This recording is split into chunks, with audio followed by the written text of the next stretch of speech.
LVP113, jokingly dubbed Biden. Get it? Corey Powell's editor-at-large for Discover Magazine in studio. How you doing, Corey? VP Biden. Right on. There we go. Correct on that. Two images show you. This is the arrow obviously pointing to it. But there are three dots on here. One is red, one is green, one is blue. Right. What's significant? So this is the actual discovery image. Basically, two astronomers were looking one little patch of sky very, very far away, looking for exactly this kind of thing. Stars don't move. Planets or anything that's like a planet does. So this is color-coded. This is what they saw on different nights. They're looking for one thing moving. They color-coded it to show that all these stars are staying still. This thing is moving, and the way it's moving... So this is just one... It's one object, color-coded. Is Pluto on this? Pluto's in a whole different part of the sky. So this is way out there. This is way out there. This is more than twice as far away as Pluto. Unbelievable. Why does this matter, Corey? Well, there are two ways you can look at it. I think I look at it first of all as an exploration question. That we know where we are on Earth. We've mapped our planet. Our solar system is still terra incognita. It's full of surprises. This object is something that astronomers said shouldn't even be there. There's a whole other solar system beyond the planets that we know that are full of these things that are sort of planets, sort of comets. Some of them they call dwarf planets. That's what they're calling this one.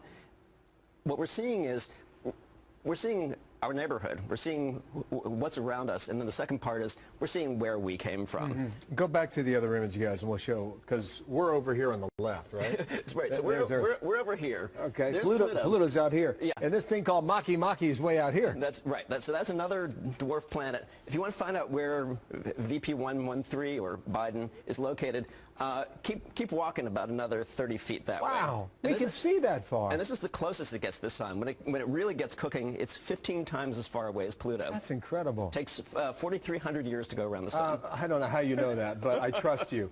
What is a dwarf planet?